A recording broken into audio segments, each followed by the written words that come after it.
गर्म रेगिस्तान के बीचों बीच अक्सर इंसान को पानी का तालाब या झील होने का भ्रम होता है क्योंकि वो प्यासा होता है। लेकिन अमेरिकी राज्य ऊटा की उबड़-खाबड़ जमीन के बीच एक या दो नहीं बल्कि कई तालाब हैं, जिन्हें सैटेलाइट इमेज के जरिए आसानी से देखा जा सकता है। क्या ये तालाब अमेरिकी वैज्ञानिकों की चल रही रिसर्च का हिस्सा हैं या फिर इनके पीछे कोई दूसरी वजह छिपी हुई है? आज के इस वीडियो में हम यूटा के इन्हीं तालाबों के रहस्यों को सुलझाने की कोशिश करेंगे।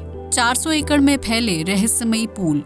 यूटा के शुष्क और उबड़-खाबड़ पहाड़ों के बीच 400 एकड़ के एरिया में पानी के 23 पूल हैं, जिनमें से ज्यादातर तालाबों का रंग गहरा नीला है और ये तालाब बीतते वक्त के साथ पानी का रंग भी बदलते रहते हैं। आमतौर पर इस इलाके में आम आदमी की चहल पहल नहीं होती है, तो ये सवाल खड़ा होता है कि बंजर पहाड़ों के बीच पानी के 23 तालाब क्यों हैं? शुरुआत में कई लोगों को लगता था कि ये तालाब अमेरिकी स्पेस एजेंसी नासा की रिसर्च का हिस्सा है, जिसकी वजह से आम लोगों को इन तालाबों के बारे में कोई जानकारी नहीं है। लेकिन ये तालाब किसी रिसर्च का हिस्सा नहीं है, बल्कि इनके अंदर एक ऐसी चीज है जो हम इंसानों की रोजमर्रा की जिंदगी का अहम हिस्सा बन चुका है। इस चीज को ऐश यानी राख के नाम से जाना जाता है, जो अमूमन लकड़ी में आग जलाने के बाद बनती है। इस राख का यूज प्राचीन काल में बर्तन धोने, साफ सफाई करने और नहाने के लिए किया जाता था, लेकिन वर्तमान समय में ये राख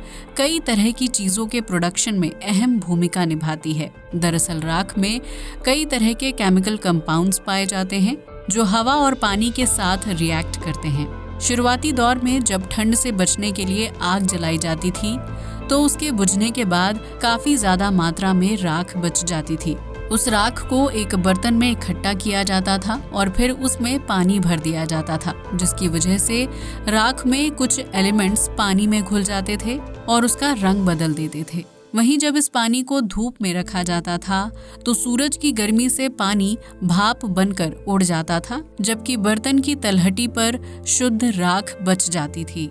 इस राख का इस्तेमाल साबुन बनाने के लिए किया जाता था, जबकि कुछ जगहों पर इस राख से कपड़ों को रंगने और कांच की चीजें बनाने का काम किया जाता था। इस तरह बीतते वक्त के साथ पश्चिमी देशों में पोटाश की मांग बढ़ने लगी थी, जिसे बनाने के लिए 1780 के दशक तक कई फैक्ट्री खुल चुकी थी।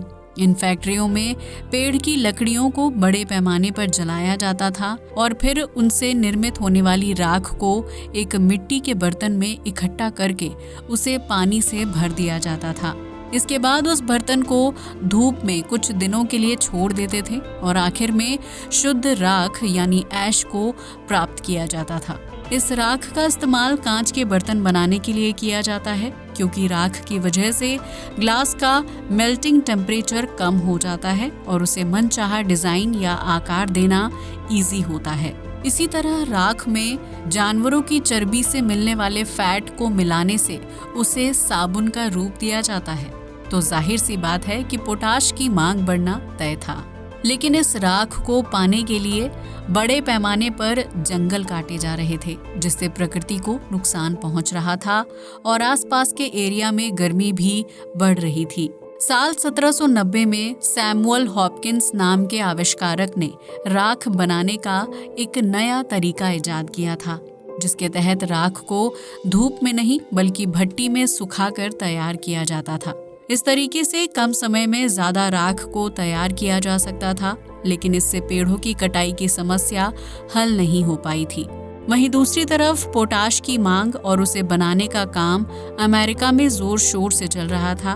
तभी साल 1807 में वैज्ञानिक हम्फ्री डेवी ने राख बनाने का नया तरीका खोज निकाला था। इसके लिए उन्होंने लकड़ी को जलाकर उससे मिलने वाली राख को एक मिट्टी के बर्तन में इकट्ठा किया और फिर उसे बैटरी की मदद से चार्ज करने लगे, जिसकी वजह से राख में केमिकल रिएक्शन होने लगा और देखते ही देखते राख में ब्लास्ट हो गया था। इस नए एलिमेंट को पोटैशियम नाम दिया गया था, जिसे वर्तमान समय में पोटेशियम के नाम से जाना जाता है और ये केला और किशमिश जैसे खाद्य पदार्थों में भरपूर मात्रा में पाया जाता है।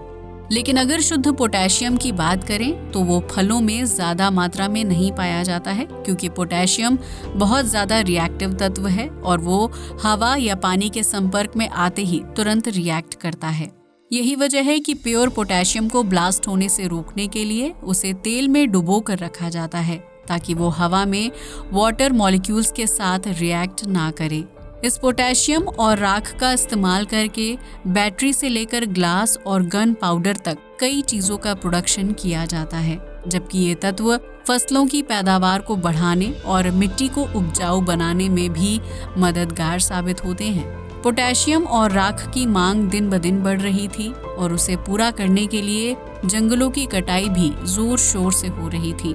तभी साल 1861 में जर्मनी ने पोटाश बनाने का एक नया तरीका खोज निकाला था। इस नए तरीके में राख को लकड़ी से नहीं बल्कि एक खास तरह के पत्थर से प्राप्त किया जाता था, जो जर्मनी में बहुत ज्यादा मात्रा में था। कई देशों ने जंगलों की कटाई पर रोक लगाने के बाद जर्मनी से पोटाश खरीदना शुरू कर दिया था, जिसका इस्तेमाल करके कई तरह के प्रोडक्ट्स बनाए जाते थे।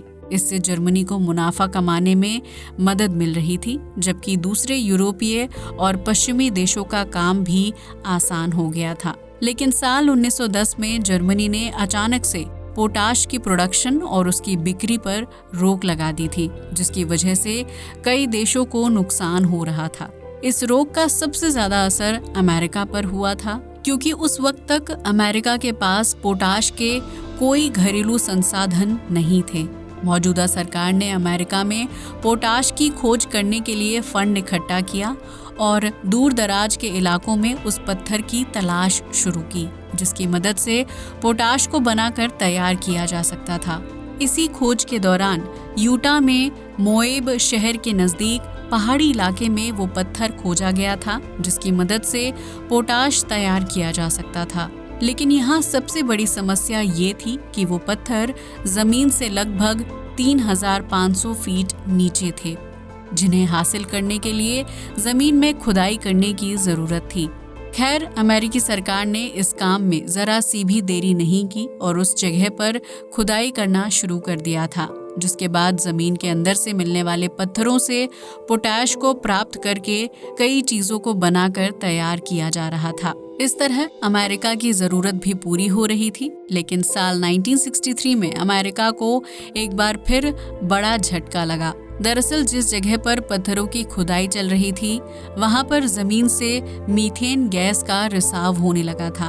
ऑक्सीजन के संपर्क में आने की वजह से मीथेन गैस में आग लग गई और फिर पोटाश के रिएक्शन की वजह से पूरी की पूरी खदान में जोरदार ब्लास्ट हो गया था, जिसमें 18 मजदूरों की मौके पर ही मौत हो गई थी और कई लोग बुरी तरह से घायल हो गए थे।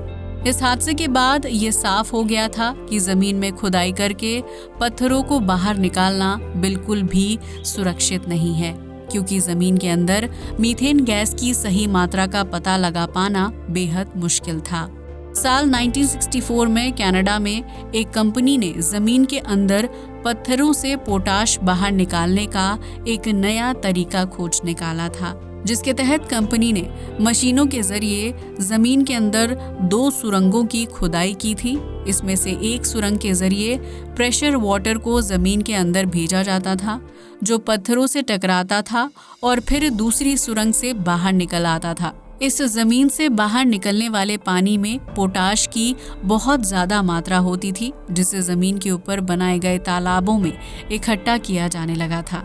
इस तरह अमेरिका की पोटाश की जरूरत भी पूरी हो जाती है और उसे पत्थरों तक पहुंचने के लिए खुदाई का काम करने की जरूरत भी नहीं पड़ती है। अब आप समझ ही गए होंगे कि यूटा के पहाड़ी इलाकों में 400 एकड़ की जमीन पर 23 तालाब क्यों हैं और उनका असल काम क्या है।